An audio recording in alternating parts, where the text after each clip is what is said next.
All right, so I'm going to cover a pretty popular topic with this USA 1 Nitro crusher, and that is the 3-speed transmission. I did come up with a fix for it because right out of the box it doesn't shift very well, and it has a lot of problems with missing shifts. And a lot of that has to do with just how they assemble it from the factory. So before I take anything apart, what I'm going to show you is I've actually added a spacer right here in between the collar and the rear transmission post.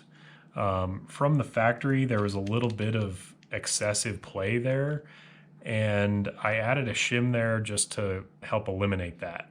That's one thing that helped. And then also on this side of the rear transmission post, I added another small thin shim. And that's because the transmission was actually rubbing against the plastic piece there and causing some excessive drag. So adding those two washers or spacers on either side of this post definitely seemed to help. And then I believe there's actually another washer that I added, but we'll find out when I take it more apart. Pretty quick and simple way to get this transmission out. Start by removing this rear collar. And then underneath the truck, to remove this rear transmission brace, there's 2 screws, which I'll show you. And then you can basically slide the rear brace off and then slide the transmission out of the front mount and then get the chain off and the transmission's out at that point. To make a little bit better access, you can pop this ball off of the carburetor on the throttle linkage and also remove the throttle arm from the servo. One thing you guys might notice is I did change over to the Savox servos. I did that for throttle and steering. The reason I did that is actually because the stock throttle servo fried on me while I was driving. It actually stuck in the open position and the truck took off. Luckily, I was able to stop it right away. But the stock servo fried and got stuck. That may be due to the 7.4 volt battery that I'm using, the LiPo battery. I'm not sure if the stock servos are rated for that. I think they might be only rated for the 6.2 volts of the 4 cell. The 4 AA cell, I mean. So that could be why, but at any rate, the stock servo failed. And so I replaced the steering and throttle with a high torque Savox. And that works way better, especially with this LiPo receiver battery I'm running. But anyway, let's go ahead and get into this. So I will start by popping the ball off of the carburetor. Just use a pair of pliers and it pops right off. And then take the screw out of the throttle servo.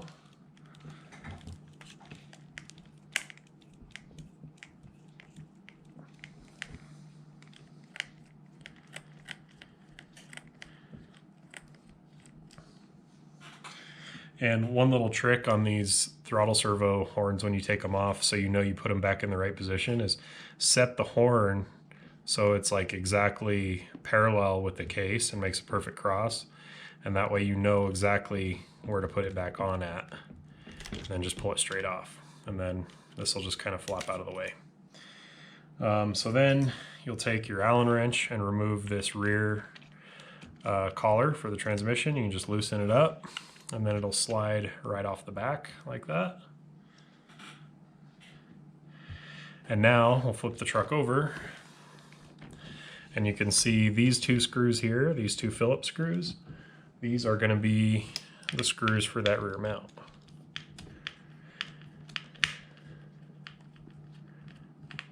And while I'm under here, I'll point this out. This is something that started wearing right away on my truck, is this rear drive shaft yoke. I don't know if you can see the wear in the camera there, but it is worn really bad. And I think that's probably just from doing wheelies on the asphalt, because I was doing a bunch of those because they're fun. But at any rate, that's definitely a pretty excessive wear item in my opinion. I mean, this truck only has about, I don't know, maybe 3/4 of a gallon of fuel through it, and it already looks like that. The front one, well, the front doesn't have one. The front's a CV on both sides, but this is a universal on that end. and it's wearing pretty good. So I got those 2 screws out. You can actually see this washer that I added. This is the spacer washer that I added in between the collar and the rear transmission brace. So now this rear brace is loose. We can just kind of work it off here. You have to kind of work it past the flywheel, but there is room to do it.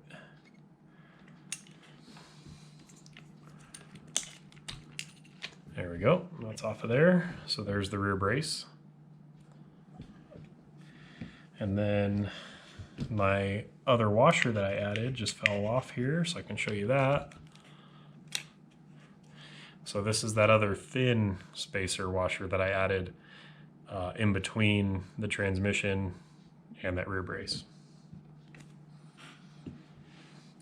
So now with the transmission, you can basically just slide it out of the front post here. To kind of stand up to do this, just kind of wiggle it out. And then there's should be room to push it down. Actually, I forgot one important step, and that is to loosen the front collar also. So let me wiggle this back into position here.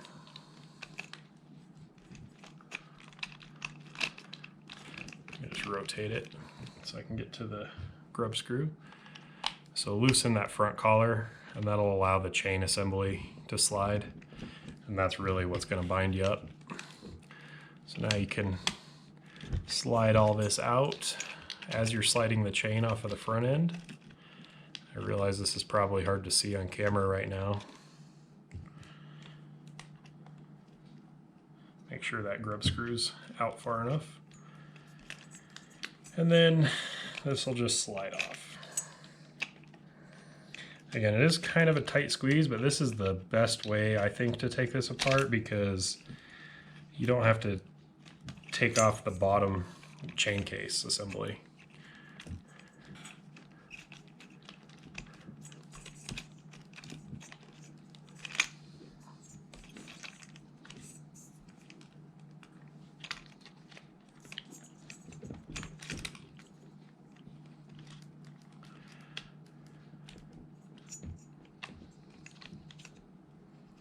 So there's the transmission out. And I'm holding on to these spacers that I added because I want to show them to you.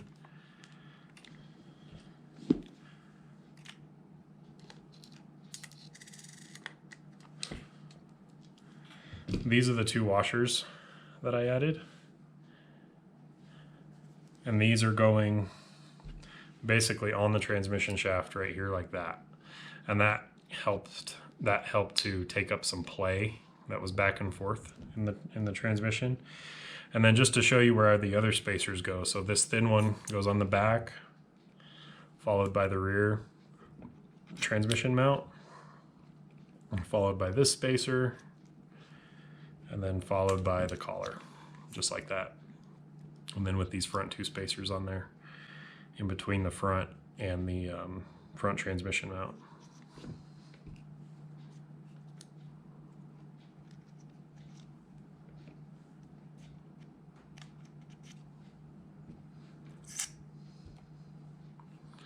And then these 2 off the front. Excuse me. So now we've got the transmission out, and I'm ready to show you how to make it better.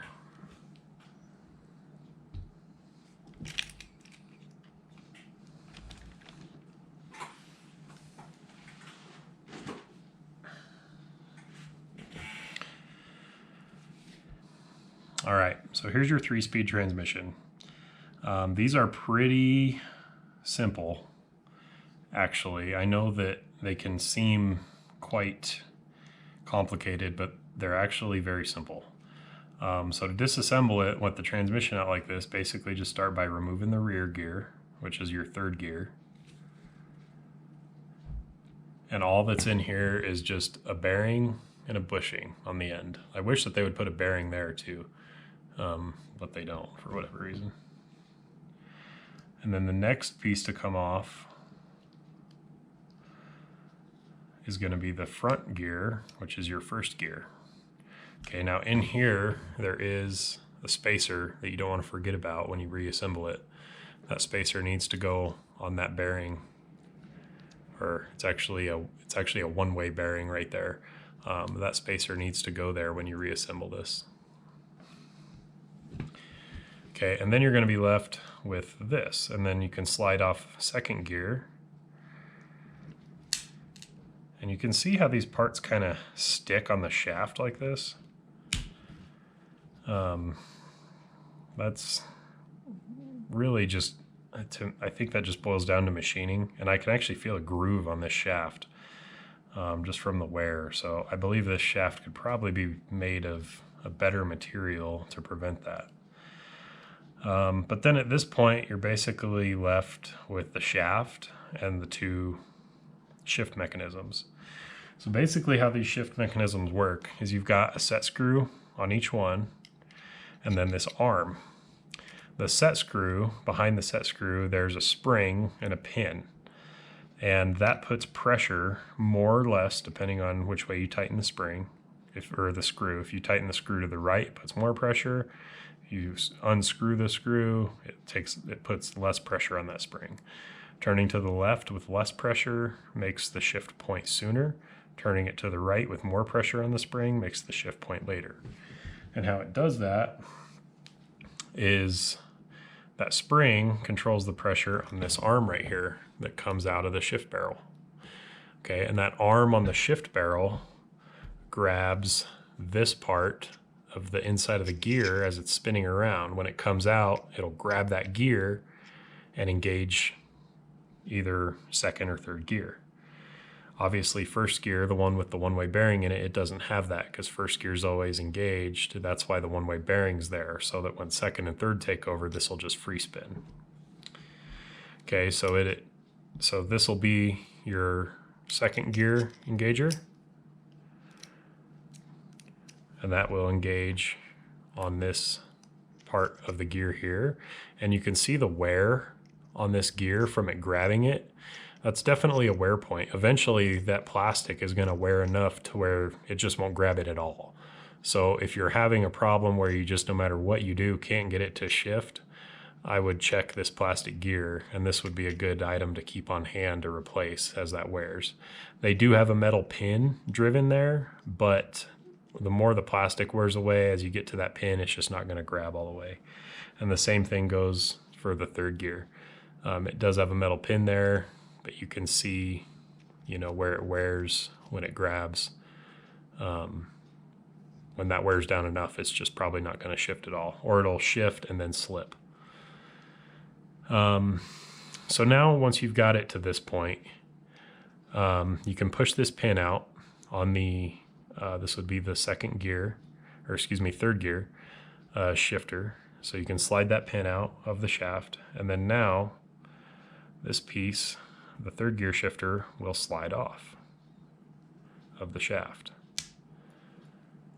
Okay, so there's a third gear shifter, and keep in mind there is this thin shim in between the two shifter mechanisms. And now once you're at this point, I really don't take this apart any further than this because there's no need to. You can work on it just like this. So these are the parts that you really want to pay attention to cleaning and lubricating. From the factory, they put a coating on these parts that is kind of sticky, and it's a coating that prevents rust. Okay, a lot of manufacturers will put that on their metal parts just so they don't get rust in the shipment process. So what you want to do initially is clean off that coating. If it's your first time taking the transmission apart, that'll be the first thing you do, is clean off that coating. And what I use is acetone, which you can really get anywhere at any hardware store. Basically just put some in a little cup. use a brush similar to this and just scrub all the parts, the shaft, the shifters, everything really well, just to get all that coating off of the shaft.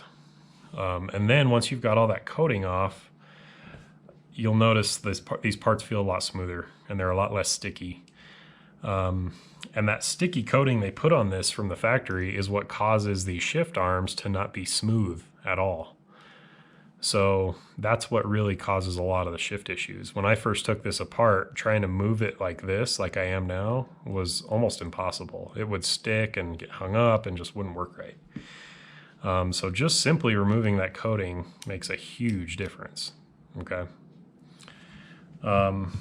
So once you've got all the parts clean, then you'll basically want to reassemble it and start lubricating it. But you'll want to take these, and let me back up a little bit. When you're cleaning, you're going to want to take these shift mechanisms apart to clean it. And I'll do that now so you can see. I'm just going to kind of note where my set screw is so I can kind of reset my shift point to where it is. But basically, you'll just unscrew the set screw all the way, okay, and pull the set screw out. And then gently tap out. You'll see there's this tiny ball that comes out along with this spring. Okay, once that's out, you can see that this shift lever is very free because there's no pressure on it. It's moving easily. There is a pin here that holds this shift arm in, and you can press it out. It's in there pretty good, so I don't know that it's meant to be serviceable. It actually presses into the metal shift arm rather than the aluminum drum. It just kind of pivots in the aluminum. So really just take it apart this far, just the grub screw, the spring, and the detent ball. And once you got it apart that far, then, you know, clean it really well with your acetone and a brush, and clean that drum really well. Then when it goes time to reassemble, lubrication is a key part of this. You want to keep it lubricated so it continues to move freely, but you also don't want to use a lubricant that's going to attract a bunch of dirt and make a bunch of dirt stick in here and clog it up. I've run this truck quite a bit through dirt, and you can see just by taking this apart that there's not a bunch of gunk and buildup in there. And that's because of the lubrication that I use. What I use is anti-seize. This is a Ford brand. I used to work at a Ford dealership, so I have a bunch of these laying around. But anti-seize is something you can get from any hardware store or auto parts store. And it's almost like a graphite type of lubricant. But basically what it's mainly used for is to put on threads of bolts so they don't seize or rust into place. And it works really good for that. But it also acts really great as a lubricant, especially for parts like this. And what I'll do when I'm reassembling this is just kind of get some of this anti-seize into this area, especially where the pin is, so that way there's a little bit of lubrication in there, which will continue to allow this shift arm to operate properly. Okay. And that's really the goal here, is to allow that free movement. So the key parts you want to lubricate are going to be right around here where this pin is, because that's the pivot point. And then also the other key lubrication point is in here where the detent ball presses on this arm, because that is a friction point. Okay, my hands are dirty. That's from the anti-seize.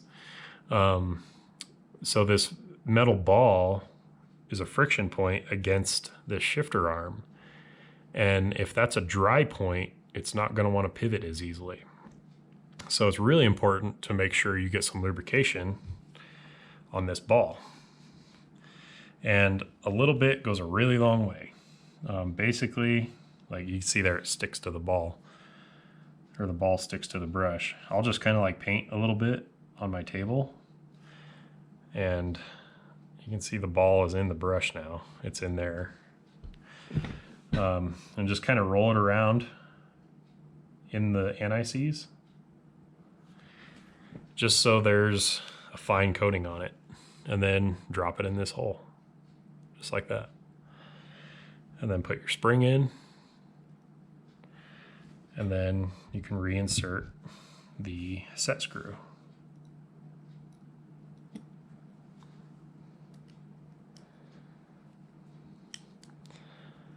There is Loctite on this set screw from the factory.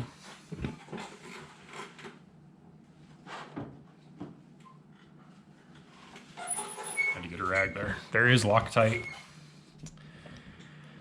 on this set screw from the factory, and that's important that it stays there. So if yours is really loose and that Loctite is kind of worn away, put a fresh dab of red Loctite on that, just so your shift points don't change. And I'm just gonna kind of set this back to where I think it was. I'll probably have to readjust it, but. So now that ball is lubricated in there. And so now this shift arm, and of course there's spring tension on it now, but that friction point between the ball and the shift arm is so much smoother just with that little bit of lubrication there. Okay, and then like I said, another spot to lubricate is kind of right in here. And this brush works good because you can get some of the hairs down in there to lubricate that pivot point. And then just kind of work it a few times.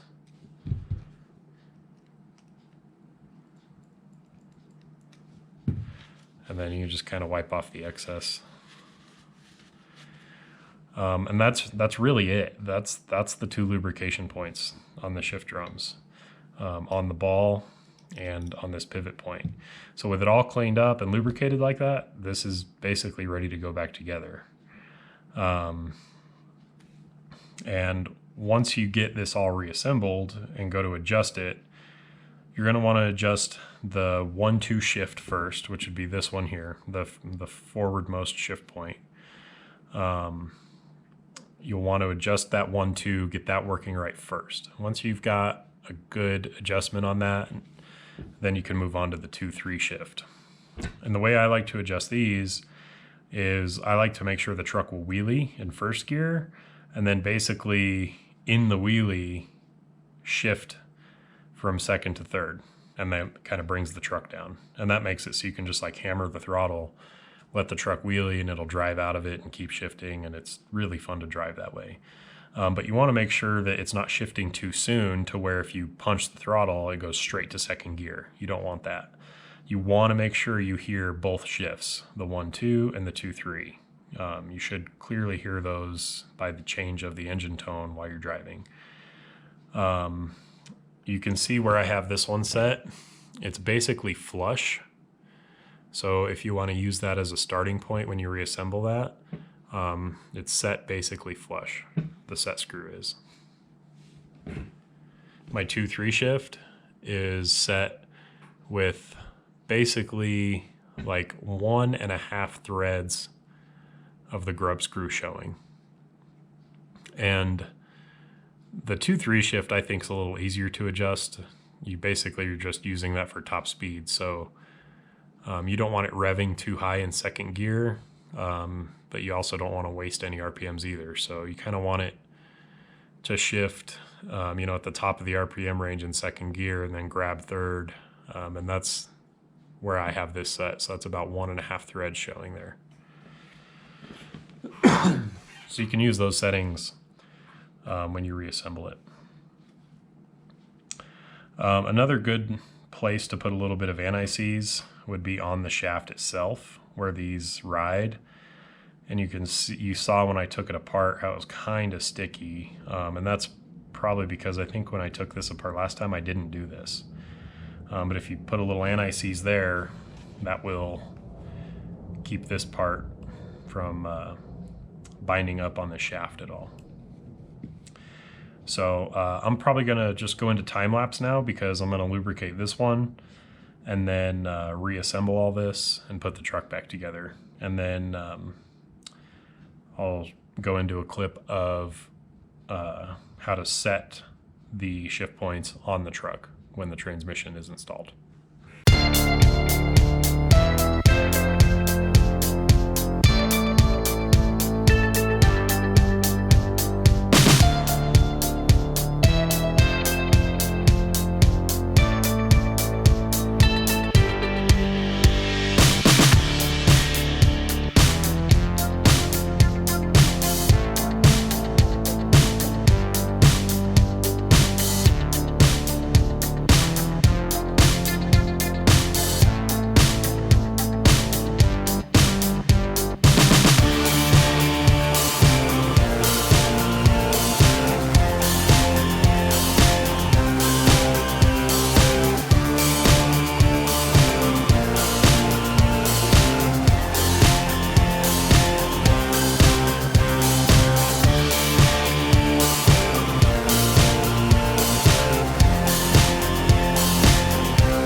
All right, so once you get the transmission back in and the rear shaft support on and the grub screw on,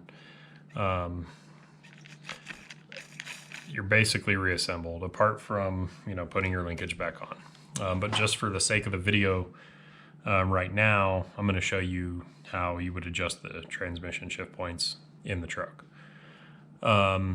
So you want to do this with the engine off, which is kind of annoying when you're driving the truck and you realize it needs adjustment. It's kind of annoying to bring it in, shut it off, and adjust it, fire it back up. And it's kind of an annoying thing, but anyway, that's how you have to do it.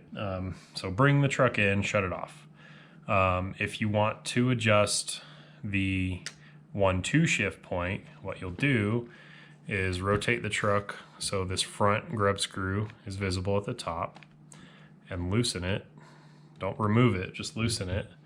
And then you can hold the rear 2 gears and, hold the rear gear and slide the first 2 gears forward. And that, you'll have to rotate the wheels on the truck a little bit, but that will allow you to access the set screw for the shift point right here. Small adjustments, I would say like quarter turn at a time on that.